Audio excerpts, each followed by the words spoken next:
What's up, guys, and welcome to another episode of Gamescript. I'm looking at the New York Jets versus the Buffalo Bills for Monday Night Football, and we have a new offensive coordinator on the Jets who has made some interesting comments that should affect how we draft our teams tonight, and I'll get into that after this.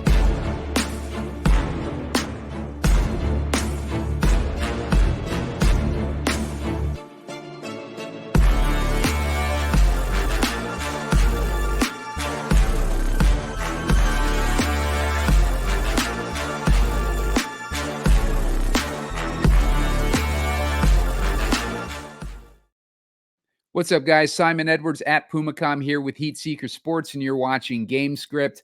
Tonight, I'm looking at the New York Jets versus the Buffalo Bills. The Bills are 1.5-point favorites in this one. We got a 41.5-point total. Before I get into this matchup, make sure to hit the like button. I'm looking for 30 likes to put out a shorter video later on with my favorite plays on the slate. And make sure to subscribe to the channel. I'm at about a little over 1,000 right now. I'm trying to get to 1,100 before the end of week 7, and I need about 70 more subscribed, so please help me out there. And taking a look at this matchup, we got a situation with the Jets. They just fired their head coach, Robert Saleh, and he really hadn't done too much good for them over the past few years. Really good defensive mind, really good defensive coordinator, but as a head coach, he wasn't cutting it apparently, and they dropped bait on him after the London game against the Vikings. So no more Saleh.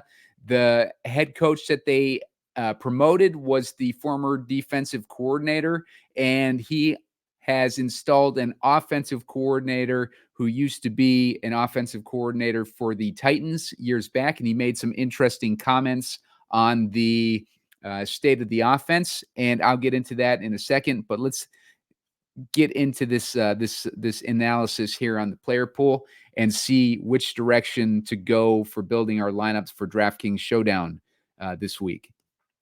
Josh Allen is he's been struggling all season. He's had a couple good weeks, but for the most part, you see he's been boom or bust. He's had a couple weeks under 10 DraftKings points, which is ridiculous for Josh Allen's. But he has a couple points above 30 DraftKings points. So it's really been opposite sides of the spectrum as far as his fantasy outputs. His best weeks were against Arizona and Jacksonville. Now he faces a tough Jets defense. Not sure how he's going to perform against them, but the thing that he has going for him is that he faces them pretty often. So we can get a look at some of his previous performances against them. Let's take a look, because they've had the same defense with the Jets for the past few years. And as far as the offensive coordinator on the Bills, he took over for at least the second game versus the Jets last year. If you remember, they played the Jets in week 1, and that is where the Jets pulled off the upset in the week that Aaron Rodgers got hurt. So in that second game, they played in week 11. The Jets had pretty much checked out at that point, but you can see what Josh Allen did in that game. He ended up having 275 yards and 3 passing touchdowns. Only ran 5 times in that one for 15 yards. No rushing touchdowns there. Primary target in that game was Khalil Shakir, or at least the hottest performer in that one was Khalil Shakir. And you saw he targeted Stephon Diggs and Dalton Kincaid the most with 8 and 7 targets. With those guys, as far as the running back situation, looked like Cook had 1 touchdown. Interesting note with this week is James Cook was expected to be out with turf toe injury, and his agency is claiming that he is going to play this week. No official team announcement on that yet, but right now, I guess they're expecting James Cook to play despite his turf toe injury, according to his agency, instead of the team. So if Cook is limited in any way, we can expect Josh Allen to bump up with those points scored this week, because James Cook has gotten a lot more touchdowns than he normally does this year, and that has screwed us in Showdown on the few times that we've we've played the Bills so far in Showdown, and I faded James Cook, much to my dismay, for him to first game get like 3 touchdowns on 6 touches, and then he scored like another big game the last Showdown that he was on too. But Josh Allen should have a better go of it with James Cook hurt tonight. So Josh Allen is definitely in play. I don't know if captain wise he's in play. Obviously, he's an expensive guy and he doesn't have the best matchup. So captain wise, I'm not as interested in Josh Allen. He's going to be about 20% owned. So in the flex, though, Josh Allen, with that volume that he gets, is going to be a good guy to keep in our flex position. James Cook, if he starts and people start him, it could be good if we want to fade him because he's got turf toe, and that should limit him as a runner and probably limit him, like the snaps that he gets as far as the team decides. So James Cook, even though his agency has been adamant about him playing, that doesn't mean that the coaching staff is going to be putting him in for a lot of those snaps. Jeff Wilson or Garrett Wilson is having a decent year. He got 22 targets from Rodgers last year. Prior to that, he had 1 week with 11 plus targets. So yeah, maybe not such a good year, but last week he had a huge game. He finally had that little breakout game we've been waiting for with Rodgers. I think they just forced the matter. Rodgers is trying to develop chemistry with Garrett Wilson. He knows that they have to have on the same page. They have to be on the same page in order for this offense to flourish. And Garrett Wilson, is the top dog as far as the wide receivers. Problem with Buffalo is that teams don't pass on Buffalo a lot. They have a run funnel defense. So maybe we don't see as much passing tonight, especially with a new offensive coordinator. The offensive coordinator has come out already and said that he wants to be a run-heavy offense, which leads us to the direction of Breece Hall. Breece Hall has had a shitty year so far, but he gets off to slow years. We've seen it before last season when he came back from that injury. It took him a few weeks to get going, but he's been especially bad the past couple weeks. 7 DraftKings points versus Minnesota and only 4 DraftKings points versus Denver. But prior to that, he was doing pretty good. I would imagine that we see, one of these type of weeks where he scores over like 18 DraftKings points in tonight's game against Buffalo. Buffalo's been allowing 31.5 DraftKings points a game to the running back position. On top of that, they're missing defensive tackle Ed Oliver tonight. And that is good for the Jets when they lost him last week, when the Bills lost him last week. Houston's scrubby running backs went nuts on that defense, and you had guys like Cam Akers and Dari Ogunbowale. I've recommended him before in best ball several years ago, so I like Dari, but for those two guys to be running wild on your defense is not a good scene for Buffalo's defense. And we're looking at 31.5 DraftKings points allowed to the position. That sets up Breece Hall, despite high ownership in the captain and despite recency bias, maybe suggesting that ownership shouldn't be that high in the captain. I'm putting Breece Hall right now in the captain spot, because he's going to be my favorite captain besides the ownership. We're going to have to get different in a different aspect tonight. So I just think that given the matchup and given the restrictions to pass catchers in this one, Breece Hall makes the most sense across the board as a captain tonight. Aaron Rodgers, struggling this season to get chemistry with his pass catchers. Hasn't been horrible. He's put like 3 weeks over 14 DraftKings points, which is good for quarterbacks this year. This year, quarterbacks have been low scoring position. We saw that 21 DraftKings points against New England. Last week, I projected that the Jets would beat Minnesota and Aaron Rodgers would be able to beat that blitz because he gets rid of the ball so quick this year. Problem is they had a game-winning drive that was formulating the last drive of the game, And as they were getting very close to the end zone, Rodgers ended up throwing an interception when Garrett Wilson was wide open, and basically cost them the game. But other than that, if they had hit on that connection, then we could be talking about, like a Jets team with, let's see, with 3 wins instead of just 2. They'd have a winning record right now if he hadn't thrown that interception last week. And I would have looked better with giving my recommendation that the Jets would beat the Vikings last week.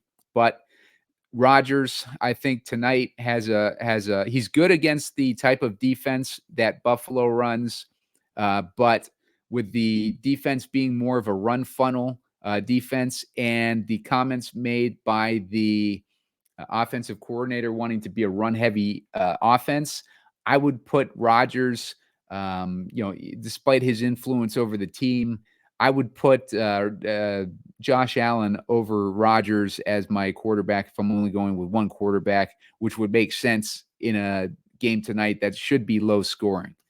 Khalil Shakir, we need Shakir back tonight because Michael Carter is out. He's the stud slot corner for the Jets. I believe he's officially out. Double check on that, but if Michael Carter is out tonight and Khalil Shakir is in, then slot receivers have a really good matchup against the Jets because the Jets will be out without that top slot corner. And on top of that, it's basically the only weak spot. We can't even call it a weak spot. It's a middling spot that Buffalo would be able to take advantage of on that Jets defense. They're allowing 10.1 DraftKings points a game to the slot receivers. That's really the only weakness on the Jets defense. The tight end, they're defending well. The Jets haven't played a ton of stud teams. They played Minnesota last week. That was the probably the best team that they've played. I think they've played one other good game or good team. Let's take a look. Let's see who the Jets have played. They played San Francisco in week 1 and they got crushed by them. So, given the state of the defense, I would say that Shakir will have the best matchup if he comes back this week. So we're hoping for him to come back and not be limited. The problem with Shakir coming back is that it's been stated, I think, by a beat writer or someone someone close to the team has stated that if Shakir comes back tonight, it's going to be less in a slot route. I heard mostly from the left side of the field, but it'll also be very limited, maybe 50% of the snaps. If that's the situation, Curtis Samuel becomes very interesting this week because Curtis Samuel last week ran 56% of the snaps. Curtis Samuel was on. That is on par with Khalil Shakir's, season average. Curtis Samuel's only 2,800. If he's got that matchup in the slot, nobody's going to be on Curtis Samuel because he hasn't done anything this year. But I would imagine, like last week, Josh Allen was getting a little bit more familiar with him, and Josh Allen just played horribly last week in general. But Curtis Samuel should be on the radar this week as a cheap option for us to plug into our lineups to get the studs in there. He's only 2,800. So looking on to Dalton Kincaid, the Jets have been really good against tight ends on top of, like everyone else. They're only allowing 5.6 DraftKings points a game to the tight end position. But Dalton Kincaid might be the last man standing for the Bills this week, which makes him an interesting target at 8,200. He's been getting a lot of the team's targets, especially in the red zone. So we like that with Dalton Kincaid. Lazard has a bad matchup this week, especially if we see Taron Johnson back. Taron Johnson would be, I think, the main guy helping to defend against Allen Lazard. So Allen Lazard, I've played him against Minnesota. I played him against New England. I would not play him this week against Buffalo. I'm not a big fan of Alan Lazard, especially with Jeff Wilson forming more chemistry with Rodgers and Mike Williams starting to play more snaps on top of that matchup being really bad for Lazard in general. So I might just be a fade on Lazard tonight.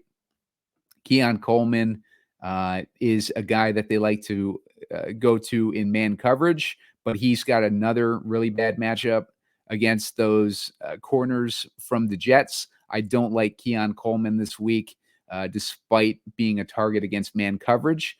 But if you want to play, devil's advocate on that, Keon Coleman might be a good guy to slip into your lineups, given his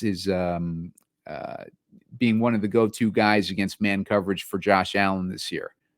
And Jets run a lot of man coverage. Let me try to get an idea, better idea of that situation here.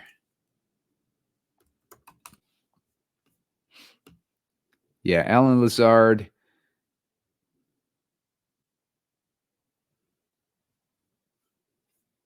Let me give you a little bit of information that I see from PFF on the matchup in general.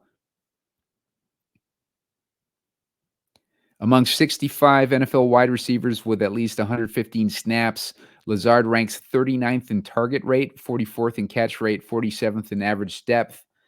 Among 64 cornerbacks with at least 75 perimeter coverage snaps, Benford ranks 5th in targeted rate, 2nd in catch rate allowed, and yards allowed per coverage snap, and tied for 1st in explosive plays and plays allowed rate. So courtesy of PFF on that one.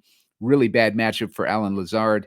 He probably just like an easy guy to leave out of our lineups this week. He's difficult to force into lineups in general, but this week makes it easier decision for us to make here. Check one more thing on that.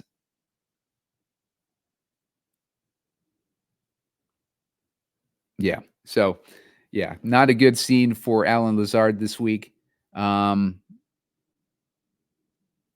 Skip past these quarterbacks here. Mike Williams, I mentioned he's getting more usage in this offense, but still the same thing with these receivers. I don't like the receivers tonight for either side. Both of these teams have good secondaries, but Mike Williams, he could be interesting at 5,600. We'll check out what his snap shares have been so far.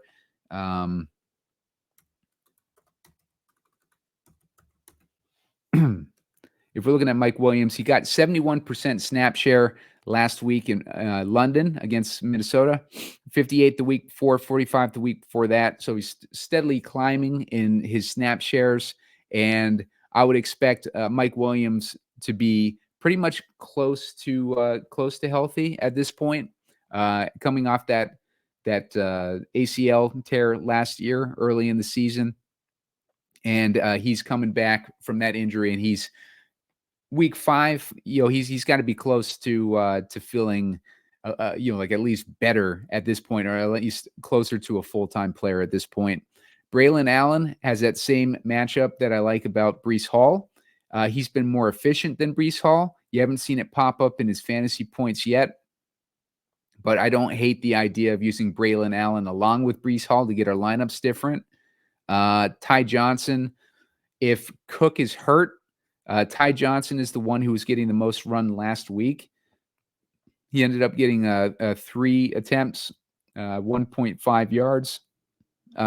Prior week to that, he had 1 attempt, three attempts the week before that. So, Ty Johnson's been getting some usage. I know a lot of people are high on the rookie, Ray Davis. But if we're looking at Ray Davis, he got no attempts. He's gotten 7, 7, and 9 prior to that, but that might be as a complimentary role. So they might decide to go with Ty Johnson as the primary running back and then Ray Davis as, the complimentary running back. But I think either Ty Johnson or Ray Davis is in play tonight, depending on who you prefer. and what you believe as far as who might get the usage there. Ty Johnson has the veteran presence on the team, and when you got a coach like McDermott, maybe he leans more on the veteran presence as opposed to the exciting rookie in this situation. And Ty Johnson played for the Jets, I believe, so it'd be a revenge game for him. Let me confirm that. Pretty sure he played on the Jets.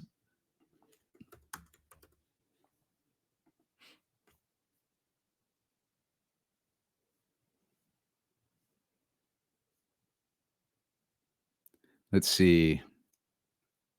Go to his game logs here.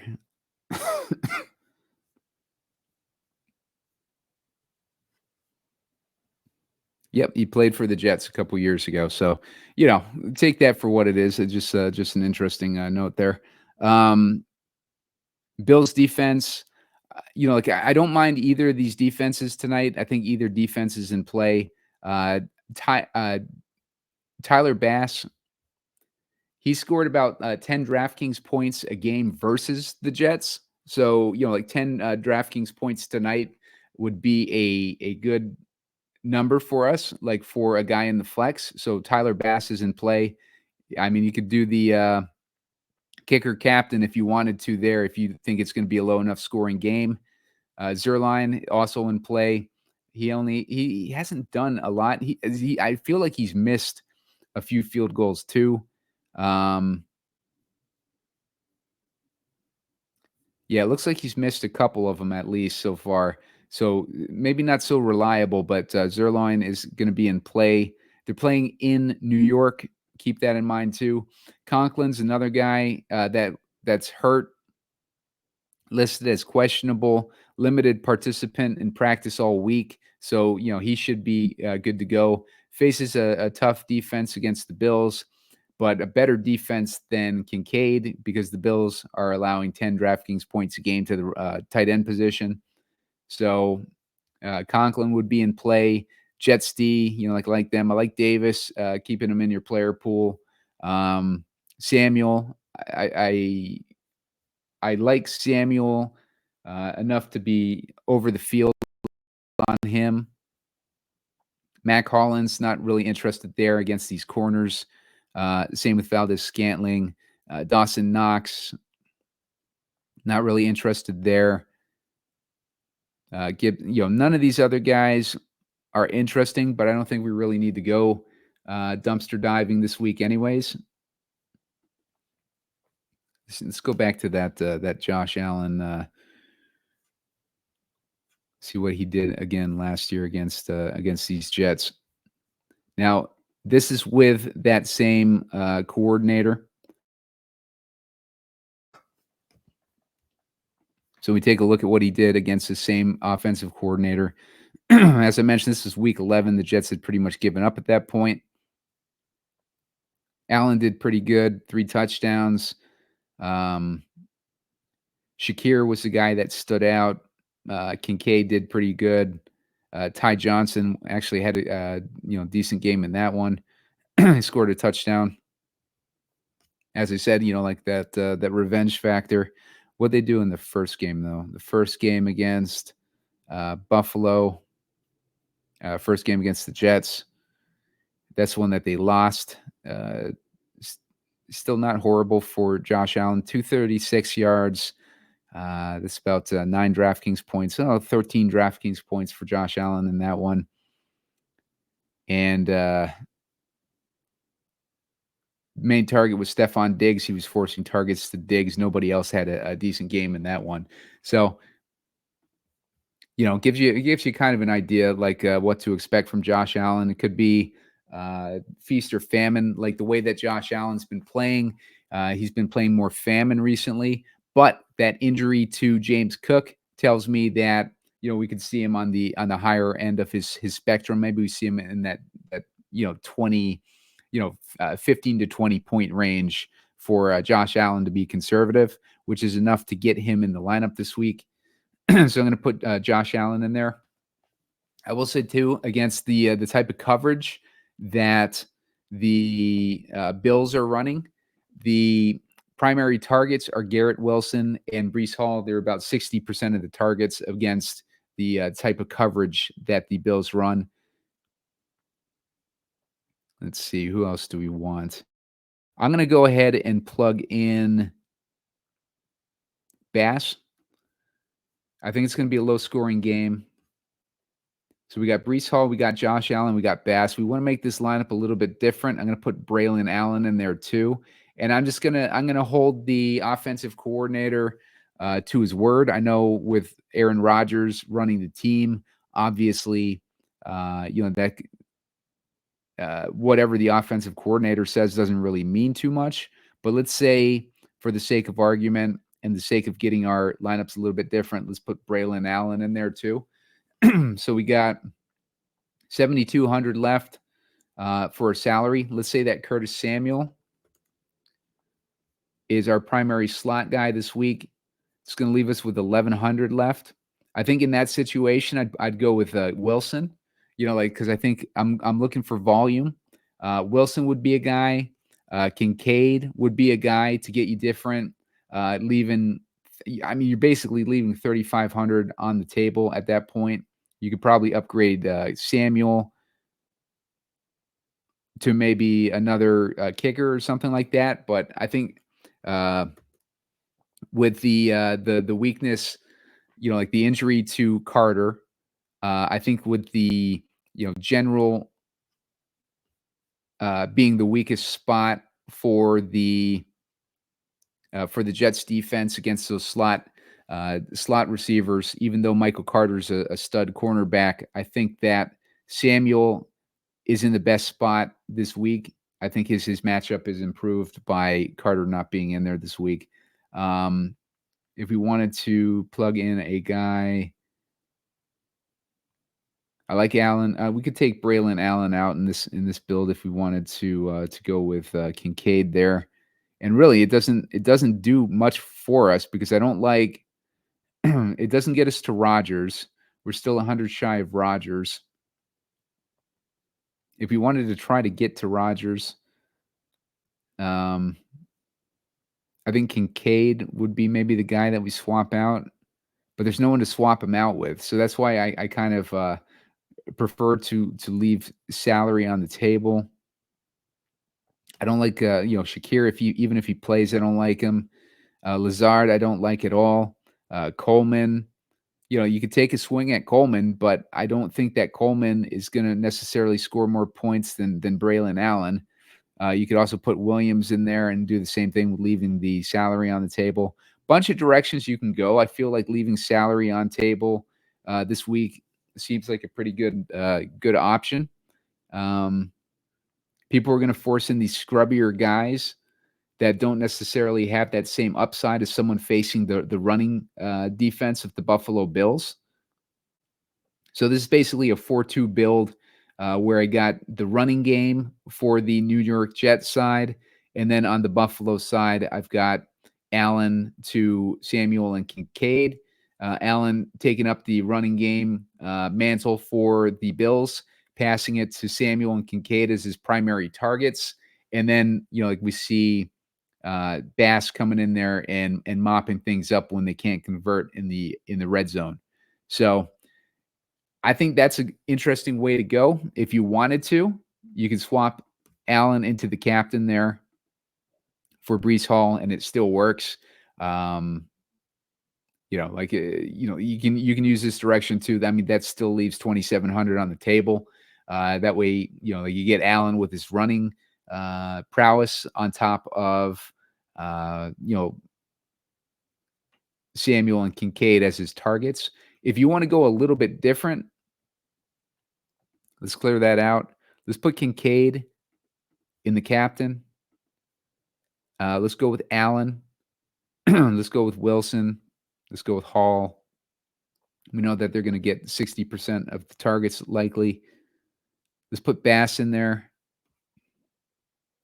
It's going to leave us a little bit short of Curtis Samuel. So if I'm swapping someone out here, it'll probably be... Let's swap out Bass. Let's put in Samuel. It's going to leave us with 4,500. We can get Zerline in there. At that point, you're looking at a 3-3 build. If you wanted to put Conklin in there, Jets D, I don't hate any of that tonight. A lot of different directions that you can go. Rodgers is hobbled.